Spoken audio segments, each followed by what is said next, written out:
આજના વિડીયોમાં એવા ઉપયોગી આઈડિયા શેર કર્યા છે કે તમારા ઘણા બધા કામ સરળ થશે, તમારો કિંમતી સમય અને મહેનત બચશે. તો વિડીયો ખૂબ જ ઇન્ફોર્મેટિવ છે, એન્ડ સુધી જોજો. તો જુઓ, જ્યારે પણ આપણે બહાર ક્યાંક જવું હોય મુસાફરીમાં અને આપણે એકલા હોઈએ ને, તો આ રીતે સામાનના 2-3 બેગ તો આપણી પાસે હોય જ છે. જુઓ, તો આપણે ઉપાડવામાં ખૂબ જ મુશ્કેલી થાય, કોઈની મદદ આપણે લેવી પડે. તો તેના માટે તમને એક સરસ આઈડિયા બતાવું છું. આપણે જુઓ, આ રીતનું જે ટ્રોલી બેગનું હેન્ડલ હોય છે ને ચલાવવાનું, તેને આ રીતે આપણે ખોલી અને જે બેગ હોય ને આપણી પાસે હેન્ડબેગ, તેનું એક નાકું જુઓ, તેમાં આપણે આ રીતે આખું નાખી અને પરોવી દેવાનું. જુઓ આ રીતે. તો તમારે જે બેગ છે ને હેન્ડબેગ, તે આ રીતે તેમાં સચવાઈ જશે. અને જે બીજી થેલી હોય ને જેમાં આપણે પાણીની બોટલ રાખતા હોઈએ, તેને આપણે શું કરવાનું, આ જે આપણે હેન્ડબેગ લટકાવ્યું છે ને તેનો જે નાકો છે ને તેમાં આપણે આ રીતે પરોવવાનું. જુઓ, તમે નજીકથી જોજો એટલે તમને સમજાઈ જશે. તો તેનાથી શું ફાયદો થશે કે આપણા બંને હેન્ડબેગ છે ને આપણે ટ્રોલી બેગમાં જ સચવાઈ જશે અને આપણે કોઈની મદદ પણ લેવાની જરૂર નહીં પડે અને ફટાફટ આ રીતે આપણે ચાલી શકાશે. જુઓ, આ હેન્ડલ પકડીને આપણે ફટાફટ ટ્રોલી બેગને લઈને ચાલી શકાય. જુઓ, તો તમને આ આઈડિયા કેવો લાગ્યો છે તે કમેન્ટ કરજો અને સારો લાગ્યો હોય તો લાઇક કરજો. અને તમે જો મુસાફરીમાં જવાના હો તો આ આઈડિયાને જરૂરથી શેર કરજો. જુઓ, તો ચાલો હવે નેક્સ્ટ આઈડિયા આપણે જોઈ લઈએ. ત્યાર પછી જો આ રીતે આપણે સંતરું ખાવું હોય કે પછી બીજા કોઈને બાળકોને વગેરેને આપવું હોય તો આપણે તેને છોલવું પણ પડે અને તેના બીજ પણ અલગ કરીને આપવા પડે. તો આજે હું તમને એક સરસ આઈડિયા બતાવું છું. આપણે સંતરાને છોલવાનું પણ નહીં અને ખૂબ જ સરસ રીતે કટ થશે. જુઓ, આ રીતે આપણે વચ્ચેથી તેને પહેલાં ધોઈ લેવાનું અને આ રીતે 2 ફાડા કરી લેવાના. જુઓ, આપણે તેને છોલવાની જરૂર પણ નહીં પડે. હવે આપણે શું કરશું કે આ જે બીજ છે ને તે પણ ઉપર દેખાઈ જશે. જુઓ, બીજ કાઢવા પણ એકદમ આસાન થઈ જશે. તો આ રીતે આપણે બધા બીજ પહેલાં હટાવી લેવાના. ત્યાર પછી છે ને આપણે એક ફાડ હાથમાં લઈ અને તેની કોર ઉપર આ રીતે હાથેથી ખેંચવાનું. જુઓ, તેની છાલને આ રીતે કરવાનું તો તેની છાલ ઓટોમેટિક અલગ થવા માંડશે અને તેનું જે ઉપરનું છે ને જુઓ સંતરું, તે પણ ખુલી જશે. તમે જોઈ શકો છો. તો આ રીતે તમે કરશો તો ટાઈમ પણ ખૂબ જ ઓછો લાગશે અને મહેનત પણ ઓછી લાગશે.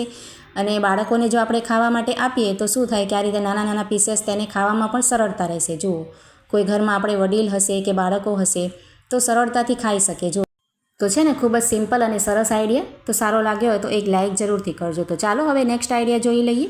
ત્યાર પછી જો એ જ રીતે હું તમને તરબૂચને પણ કટ કરવા માટેની ખૂબ જ સરળ અને એકદમ સહેલી રીત બતાવું છું.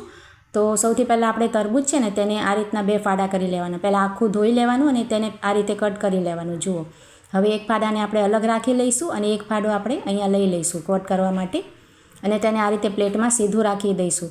અને હવે આપણે શું કરવાનું કે વચ્ચેથી તેના 2 ભાગ કરી લેવાના. આપણે ફાડો લીધો છે ને તેના ફરીથી આપણે 2 ભાગ કરી લેવાના અને એક ભાગને ફરીથી આપણે અલગ રાખી અને એક ભાગને લઈ લઈશું અને તેને આ રીતે ઊંધો પ્લેટમાં મૂકી દઈશું. જુઓ, હવે આપણે તેની સ્લાઇસ કરી લેવાની. જુઓ, તો આમાં પણ આપણે તરબૂચને છોલવું નહીં પડે, આ રીતે સ્લાઇસ કરી લઈશું.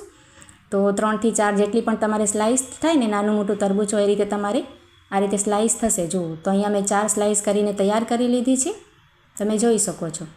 આ રીતે સ્લાઇસ કરવાથી શું થશે કે તેના બીજ છે ને ઉપર દેખાઈ જશે અને આપણે ચમચી વગેરેથી તેના બીજ આ રીતે અલગ કરી શકાય. જુઓ, એકદમ સરસ રીતે બધા જ બીજ કાઢી શકીએ આપણે.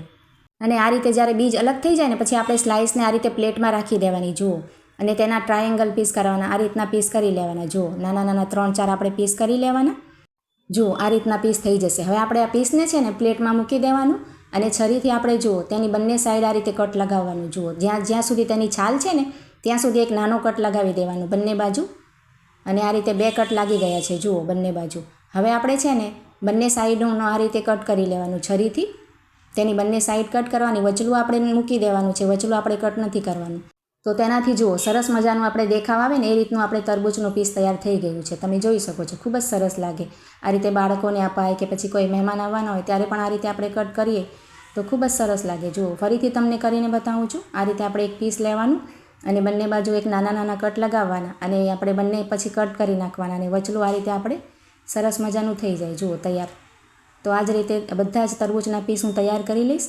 તો તમને આ આઈડિયા તરબૂચ કટ કરવાનું સારો લાગ્યો હોય તો એક લાઇક કરજો, આ જ વિડીયોને શેર કરજો અને આવા જ બીજા વિડીયો જોવા માટે મારી ચેનલને સબસ્ક્રાઈબ કરજો. જુઓ, આ રીતે બધા જ પીસ આપણે તૈયાર કરી લઈશું. તો છે ને ખૂબ જ સરસ આઈડિયા. તો ચાલો હવે નેક્સ્ટ આઈડિયા જોઈ લઈશું. તો જો આ રીતના શોપિંગ બેગ આપણી પાસે કપડામાં અને જે બહારથી આપણે વસ્તુ લેતા હોઈએ તેમાં ઘણા બધા ભેગા થાય છે.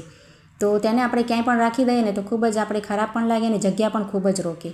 તો તેને સરસ એકદમ ઘડી કરી અને નાની ઘડી કરવાની તમને ખૂબ જ સરસ આઈડિયા બતાવું છું.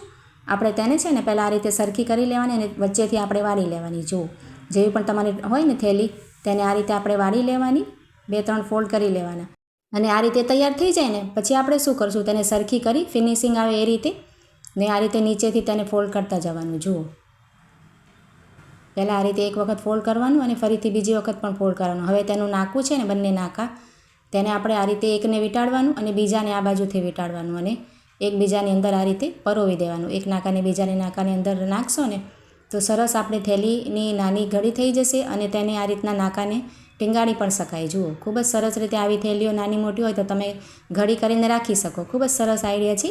તો આજના બધા આઈડિયા તમને કેવા લાગ્યા છે તે કમેન્ટ કરજો અને સારા લાગ્યા હોય તો લાઇક કરજો, શેર કરજો અને ચેનલને સબસ્ક્રાઈબ કરજો. તો ચાલો મળીએ નવા વિડીયોમાં.